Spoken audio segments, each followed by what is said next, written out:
Canada is heading into dangerous political territory. Not because of foreign interference, not because of economic collapse, but because one of its strongest provinces is threatening to walk away. The tension isn't just bubbling on the streets of Calgary or Red Deer anymore. It's boiling over inside Parliament itself. Alberta's MPs have dropped the polite diplomacy and are now issuing an ultimatum to Prime Minister Mark Carney: stop sidelining Alberta, or risk tearing the country apart. This isn't just noise. It's the sound of a province warning the rest of Canada that the idea of leaving the Federation is no longer extreme, it's gaining legitimacy, support, and political muscle. Multiple MPs from Alberta stood in the House of Commons this week and said what many in the province have been whispering for years: Ottawa doesn't listen. The final straw. Carney's inaction on key energy issues, pipeline delays, regulatory overreach, and the federal cap on oil and gas emissions. These aren't just policy debates. To Albertans, this is about survival. Lethbridge MP Rachel Thomas was blunt. She accused the Prime Minister of offering zero concrete action while Alberta's economy suffers under bureaucratic chokeholds. According to her, national unity speeches mean nothing when Alberta is bleeding jobs, losing investment, and watching its core industries get sacrificed on the altar of Ottawa's climate optics. Medicine Hat MP Glenn Maas didn't hold back either. He slammed the government's obsession with decarbonization buzzwords, saying they don't put shovels in the ground or build pipelines. His message was clear: you can't talk Alberta into submission.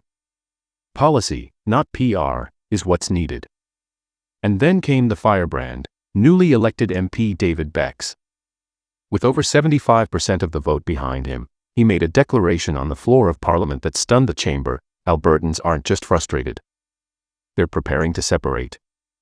His campaign slogan: tear down Ottawa and rebuild a nation that reflects Alberta's values. That kind of rhetoric used to belong on fringe blogs or backroom rants.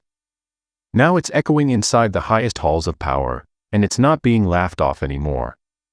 Outgoing MP Damien Corrick added one final warning in his farewell address.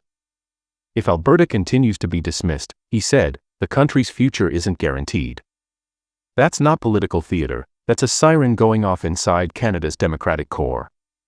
Recent polling only deepens the concern. A Ledger poll found that 77% of Conservative voters in Alberta understand the province's push for independence. And nearly half of them, 43%, actively support it. That's not noise. That's a movement. And while voters are waving the Alberta flag higher than ever, Ottawa's response has been little more than a shrug. Prime Minister Carney's lone comment came during a speech in Washington, not Calgary, where he vaguely stated that Canada is stronger together. No plan. No proposal. No acknowledgement of Alberta's specific grievances. Just the same recycled slogans delivered from another country. His recent visit to Calgary? Practically invisible. No major announcements, no meaningful commitments. Just quiet boardroom meetings with oil executives and a photo op with no follow-through. Meanwhile, Premier Danielle Smith is sounding the alarm loud and clear. She's not just warning about growing separatist sentiment, she's legitimizing it. And she's not alone. Across rural Alberta, campaign signs are popping up calling for a referendum. Grassroots organizers are holding town halls. Conservative MPs aren't hiding behind vague language anymore, they're openly discussing a post-Canada Alberta. And every day Ottawa stays silent, that future looks a little more real. To make matters worse, many Albertans feel that Carney, born in Edmonton, is abandoning his own roots. His focus seems locked on foreign affairs and global summits, not the domestic crisis unfolding in his own backyard. With Pierre Poilievre gaining momentum and anger in Alberta reaching a boiling point, the national picture is changing fast. The Conservative base isn't just energized, it's radicalized, and it's turning its frustration into political demands. The message from Alberta's MPs is unmistakable: if Ottawa refuses to listen, Alberta will stop asking.